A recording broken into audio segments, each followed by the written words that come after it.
Welcome back, English 2311 Tech Writers, for day number 4 in these tutorial series on YouTube that accompany the research calendar for technical report writing for the month of March as you move day by day through the research project.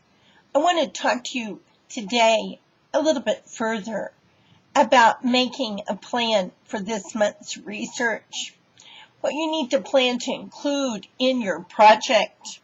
And the first thing that I would want you to plan is that you plan the scope of your project so that when it's ended, you have answered your research question that we talked about yesterday, and you've made a clear proposal, or you have presented your evidence completely and thoroughly and clearly so that anybody reading it would walk away knowing much more about your narrative subject than they did when they first started reading, before they read your research paper.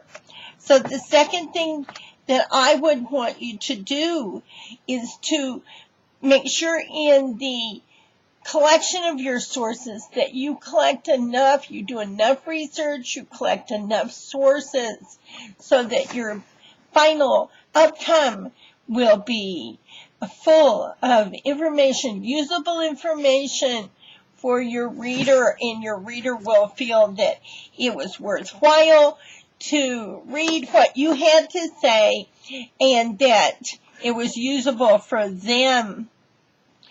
You need in your research, when you start to do your first draft, you'll find that there will be gaps in information and you'll have to go back and find more sources.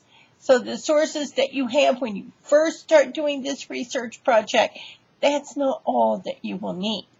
You don't simply gather 6 sources, print them, email them to yourself, print them, highlight them, make cards, and you're all set. You may have to go back and find more sources, and you'll be able to identify exactly which ones you need. As you do the first draft, you'll find information's missing, and that'll tell you exactly the facts and figures, the sort of source that you will need to go back and pick up as time goes on.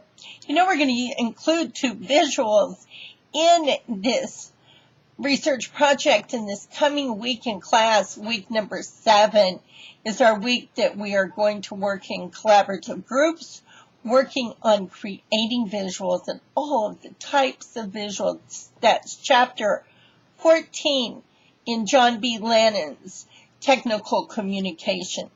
So you may want to do a closer reading of that chapter. But you want to include the very best visuals. If you cannot find these, you'll be able to make them yourself. To fine-tune your visual, make it as helpful as possible to the readers of your research paper. And then we want to interpret the data that we're putting in our report. We don't simply want to bog our readers down with statistics, with facts and figures that have not been interpreted for the reader. So you'll want to keep the sources to a minimum of 6, and you want to interpret these sources so that your reader understands why you're including them and why what you include is important to them when they're reading a research report on this subject.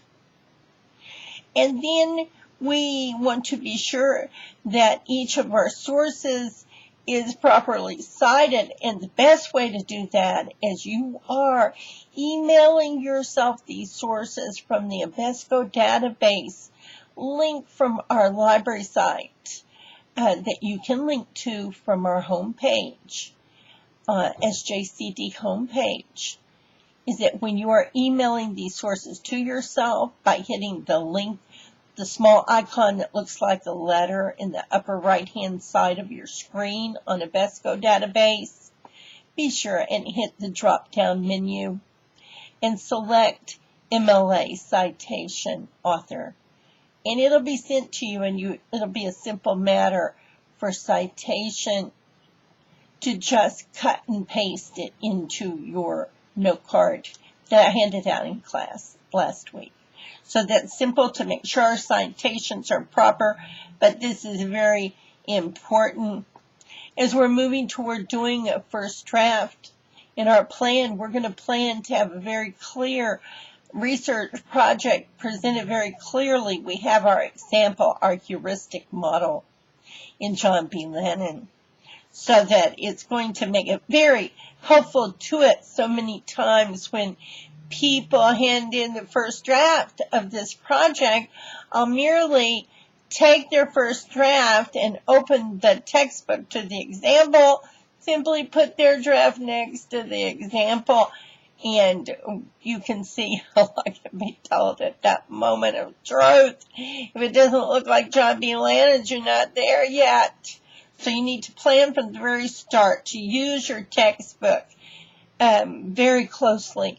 Make a very close reading and take a very close look at that text, and make sure that as you're developing your research, actually turning it into a real research draft, that it looks like the John B. Lennon's version. And so these are the plans you need to make, coupled with you need to schedule with yourself. Get out your day planner or online, or however you make your plan of the day.